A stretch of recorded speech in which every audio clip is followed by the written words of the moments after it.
नमस्कार। आज हम एक महान ग्रंथ की यात्रा शुरू कर रहे हैं, श्रीमद् भगवद गीता। और ये है हमारा पहला पड़ाव, अध्याय 1, अर्जुन विषाद योग। श्रोतों को देखें तो एक बात साफ है, ये अध्याय किसी बाहरी युद्ध के बारे में उतना नहीं है जितना जितना एक इंसान के मन के अंदर मचे कोहराम के बारे में है। बिल्कुल। यहाँ एक ऐसा क्षण है जहाँ एक महान योद्धा जो दुनिया को जीत सकता है, अपने ही विचारों और भावनाओं के सामने घुटने टेकने लगता है। तो चलिए इस मानसिक उथल-पुथल की गहराई में उतरते हैं। और ये समझना इसलिए बहुत जरूरी है क्योंकि यही अध्याय बाकी के 17 अध्यायों की नींव रखता है। ये वो प्रॉब्लम स्टेटमेंट है जिसका सोल्यूशन पूरी गीता है। अच्छा। स्रोत ये भी बताते हैं कि कैसे सबसे गहरे ज्ञान की शुरुआत अक्सर सबसे गहरे संदेह और दुख से ही होती है। ये एक तरह का आश्वासन है कि उलझन में होना ज्ञान की यात्रा का पहला कदम है, अंत नहीं। तो कहानी का मंच तैयार है। कुरुक्षेत्र का मैदान, दोनों तरफ लाखों सैनिकों की विशाल सेनाएं खड़ी हैं।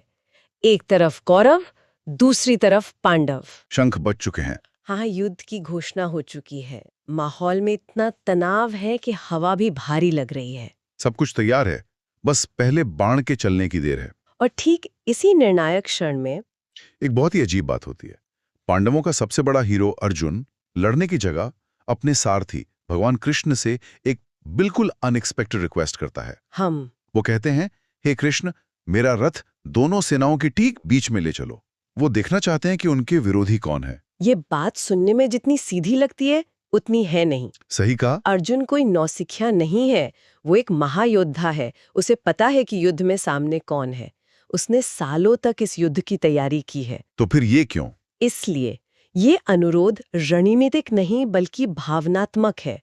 वो असल में उन चेहरों का सामना करने जा रहे हैं जिन्हें वो अब तक अपने मन के किसी कोने में छिपाए हुए थे। अच्छा। ये वो पल है जहां युद्ध का विशाल इम्पर्सनल परिदृश्य एक बहुत ही पर्सनल संकट में बदलने वाला है। और यहीं से सब कुछ ताश के पत्तों की तरह ढहना शुरू हो जाता है। जब अर्जुन दोनों सेनाओं के बीच खड़े होकर चारों ओर देखते हैं तो उन्हें दुश्मन नहीं दिखते। नहीं। उन्हें दिखते हैं अपने ही लोग। भीष्म पितामह जिन्होंने उन्हें गोद में खिलाया, गुरु द्रोणाचार्य, हाँ, गुरु द्रोणाचार्य जिन्होंने उन्हें धनुष चलाना सिखाया, उनके चाचा, भाई, बेटे, पोते, दोस्त और रिश्तेदार। वो चेहरे जिन्हें देखकर उन्हें हमेशा सम्मान और प्रेम महसूस होता था, आज उनके सामने हथियार लिए खड़े हैं। ये एक जबरदस्त साइकोलॉजिकल शॉक है। सोचिए, जिन लोगों को आप अपनी ताकत समझते थे, आज वही आपकी सबसे बड़ी कमजोरी बनकर सामने खड़े हैं। स्रोतों में अर्जुन की शारीरिक स्थिति का बड़ा सटीक वर्णन है। ये कोई मामूली घबराहट नहीं है। नहीं। उनका शरीर कांपने लगता है, मुंह सूख जाता है, त्वचा में जलन होने लगती है। और सबसे बड़ी बात, उनका विश्व प्रसिद्ध गांडीव धनुष उनके हाथों से फिसलने लगता है। हाँ, गांडीव का फिसलना, ये तो बहुत बड़ी बात है। बिल्कुल। वो धनुष तो उनकी पहचान का हिस्सा था। बिल्कुल। गांडीव का फिसलना सिर्फ एक हथियार का गिरना नहीं है, ये अर्जुन के आत्मविश्वास, उसके कर्तव्य बोध और उसकी पहचान के बिखरने का प्रतीक है। मतलब सब कुछ बिखर रहा था। हाँ, वो योद्धा जो अकेले ही पूरी सेना पर भारी पड़ सकता था, वो अपने ही रिश्तों के बोझ तले दबने लगता है। इसी मानसिक और शारीरिक पतन को अर्जुन विषाद कहा गया है। और ये डर नहीं है। नहीं, ये डर नहीं है, ये मोह है। अपनेपन का भाव जो उसके विवेक पर पूरी तरह हावी हो गया है। इस मानसिक उथल-पुथल में अर्जुन कृष्ण के सामने अपने तर्क रखना शुरू करते हैं। वो कहते हैं, हे कृष्ण, मैं इन अपनों को मारकर न तो कोई जीत चाहता हूं, न राज्य और न ही कोई सुख। ऐसे राज्य का क्या फायदा जो अपनों के शवों पर खड़ा हो? ये तो बहुत बहुत गहरा सवाल है। हाँ, और वो आगे और भी गहरी बातें करते हैं। कहते हैं कि ये युद्ध केवल पाप है, ये भयानक विनाश लाएगा और इससे पूरे कुल का नाश हो जाएगा। और उनके तर्क सिर्फ भावनात्मक नहीं है, वो सामाजिक परिणामों की भी बात कर रहे हैं। हाँ, उनके तर्क बहुत गहरे सामाजिक डर से जुड़े थे। वो कहते हैं कि इस युद्ध से कुल का नाश होगा, जिससे सामाजिक ढांचा टूट जाएगा, जिसे वो वर्ण संकर की स्थिति कह रहे हैं। मतलब एक तरह की सामाजिक अराजकता। बिल्कुल, एक ऐसी सामाजिक अराजकता पैदा होगी जहां पीढ़ियों तक कोई स्थिरता नहीं रहेगी। उनका सवाल बहुत सीधा है, अपने गुरुओं और बड़ों को मारकर जीने से तो अच्छा है कि मैं भिक्षा मांग कर जीवन जी लूं। और सच कहूं तो ये सारे तर्क सुनने में तो बहुत मंतकी, बहुत लॉजिकल लगते हैं। हाँ बिल्कुल। कोई भी कहेगा कि परिवार को मारकर राज करने से तो बेहतर है कि इंसान सब कुछ छोड़ दे। तो हाँ। फिर कृष्ण और गीता का पर्सपेक्टिव इन तर्कों को गलत क्यों मानता है? बिल्कुल। और यही इस अध्याय की खूबसूरती है। एक मानवीय स्तर पर, एक इमोशनल लेवल पर अर्जुन 100% सही है। कौन अपने परिवार को मारना चाहेगा? कोई नहीं। लेकिन स्रोत हमें एक दूसरा पर्सपेक्टिव देते हैं, धर्म का। और यहाँ धर्म का मतलब रिलीजन नहीं है। नहीं, यहाँ इसका मतलब है कर्तव्य या कॉस्मिक ड्यूटी। गीता के अनुसार अर्जुन का संकट यह है कि वो अपने व्यक्तिगत इमोशनल सच को सार्वभौमिक नैतिक सच से बड़ा मान रहे हैं। इसे ऐसे समझ सकते हैं, अर्जुन एक योद्धा है और एक शासक वर्ग का हिस्सा है। उसका धर्म है समाज में न्याय और व्यवस्था बनाए रखना। ये युद्ध व्यक्तिगत लड़ाई नहीं है, ये धर्म और अधर्म के बीच की लड़ाई है। कौरवों ने अन्याय किया है और उस अन्याय के खिलाफ खड़ा होना अर्जुन का कर्तव्य है। लेकिन उनका मोह। हाँ, उनका मोह, उनका पर्सनल अटैचमेंट उन्हें इस बड़ी तस्वीर को देखने से रोक रहा है। वो एक डॉक्टर की तरह है जिसे अपने ही किसी प्रियजन का ऑपरेशन करना है और उसके हाथ कांप रहे हैं। अच्छा उदाहरण है। डॉक्टर का धर्म मरीज को बचाना है, चाहे वो कोई भी हो, पर अर्जुन का मोह उसके धर्म के आड़े आ रहा है।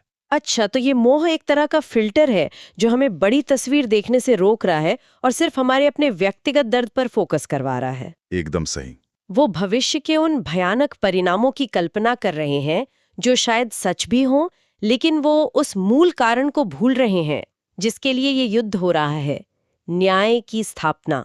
एकदम सही। और कमाल की बात यह है कि ये जो डिलेमा है, ये सिर्फ 5000 साल पुराने युद्ध के मैदान तक ही सीमित नहीं है। स्रोत इस अर्जुन विषाद को आज की जिंदगी से सीधे जोड़ते हैं। हाँ, मतलब ये सिर्फ इतिहास या पौराणिक कथा नहीं है। तो आज का अर्जुन कौन है? कहाँ मिलेगा हमें? आज का अर्जुन हर उस इंसान में है जो एक मुश्किल नैतिक चौराहे पर खड़ा है। वो उस सीईओ में है जिसे कंपनी को बचाने के लिए अपने ही कुछ पुराने लॉयल कर्मचारियों को निकालना पड़ रहा है। वो उस व्यक्ति में है जो देख रहा है कि उसके परिवार में कुछ गलत हो रहा है, लेकिन वो रिश्तों के टूटने के डर से आवाज नहीं उठा पा रहा। या वो उस स्टूडेंट में है जो अपने पैशन को फॉलो करना चाहता है, लेकिन परिवार की उम्मीदों के बोझ तले दबा हुआ है। बिल्कुल। जब भी हम ऐसी स्थिति में होते हैं जहां हमें पता होता है कि सही क्या है, पर हम वो कर नहीं पाते, हाँ, क्योंकि उससे हमारे किसी अपने को तकलीफ होगी। जब हमारे मुंह से निकलता है, मुझे सब समझ आता है पर मैं कर नहीं पा रहा, वास्तव में वही असली अर्जुन विषाद है। और यही कर्तव्य और व्यक्तिगत भावनाओं के बीच का शाश्वत संघर्ष है। और यही इस अध्याय का सबसे बड़ा आहा मोमेंट है ना? हाँ बिल्कुल। स्रोत ये बताते हैं कि गीता का ज्ञान किसी साधु को शांत जंगल में नहीं दिया गया। ये उस इंसान को दिया गया जो अपने जीवन की सबसे बड़े प्रोफेशनल और पर्सनल संकट के बीच खड़ा है। ये इस बात का सबूत है कि सबसे गहरा ज्ञान अक्सर सबसे बड़ी उलझन से ही जन्म लेता है। यह अध्याय मानवीय कमजोरी को स्वीकार करता है। यह हमें बताता है कि भ्रमित होना, दुविधा में पड़ना स्वाभाविक है, चाहे कोई कितना भी ज्ञानी या शक्तिशाली क्यों ना हो। हाँ। अंत में अपने सारे तर्क देने के बाद जब अर्जुन को कोई रास्ता नहीं सूझता, तो वो पूरी तरह से टूट जाते हैं। वो अपना धनुष और बाण रखकर रथ के पिछले हिस्से में बैठ जाते हैं और कृष्ण से कहते हैं, हे कृष्ण, मेरा मन पूरी तरह से भ्रमित हो गया है। मुझे समझ नहीं आ रहा है कि मेरा धर्म क्या है, मेरे लिए क्या सही है। मैं आपका शिष्य हूँ, मैं आपकी शरण में हूँ, कृपया मुझे रास्ता दिखाइए। और यही पूरे अध्याय का सबसे महत्वपूर्ण क्षण है। कैसे? ये हार नहीं है, ये समर्पण है। जब कोई इंसान ये मान लेता है कि मैं नहीं जानता, कि उसकी अपनी बुद्धि और तर्क अब काम नहीं कर रहे हैं, तभी ज्ञान के लिए जगह बनती है। जैसे एक खाली कप की तरह। बिल्कुल। ये कुछ ऐसा है जैसे जब तक हमारा कप भरा हुआ है, उसमें और कुछ नहीं डाला जा सकता। अर्जुन ने तर्कों और अहंकार से भरा अपना कप खाली कर दिया और तभी कृष्ण का ज्ञान उसमें आ सका। ये बहुत दिलचस्प बात है। मतलब जब तक अर्जुन तर्क कर रहे थे, बहस कर रहे थे, तब तक वो खुद को गुरु मान रहे थे। हाँ, और कृष्ण को बस अपनी बात सुना रहे थे। लेकिन जैसे इन्होंने कहा, शिष्यस्ते अहम शाधि माम त्वा प्रपन्नम, मैं आपका शिष्य हूँ, आपकी शरण में हूँ, मुझे शिक्षा दीजिए। सारी भूमिकाएं बदल गईं। अर्जुन का ये शिष्य भाव में आना ही गीता के वास्तविक उपदेश की शुरुआत है। उनका विषाद, उनका दुख, उनकी उलझन ही ज्ञान का द्वार बन जाती है। तो इस पहले अध्याय से अगर हमें कुछ मुख्य बातें निकालनी हो, तो वो क्या होंगी? सबसे पहली बात तो ये कि विषाद या दुख कोई कमजोरी नहीं है। यह एक संकेत हो सकता है कि हम अपने जीवन में किसी महत्वपूर्ण मोड़ पर खड़े हैं और हमें अपनी मान्यताओं को फिर से जांचने की जरूरत है। और दूसरी बात, अपने मन में उठ रहे सवालों को पूछना, अपने संदेहों को सामने रखना गलत नहीं है। अर्जुन ने कुछ भी छिपाया नहीं, अपने मन की हर उलझन को कृष्ण के सामने रख दिया। और शायद सबसे बड़ी बात, जब रास्ता न दिखे तो मार्गदर्शन मांगना कायरता नहीं बल्कि साहस का काम है। बिल्कुल, यह स्वीकार करना कि मुझे मदद की जरूरत है, आत्मज्ञान की ओर पहला और सबसे जरूरी कदम है। बिल्कुल, गीता का संदेश युद्ध के मैदान से नहीं बल्कि स्वयं के मन की उथल-पुथल से शुरू होता है।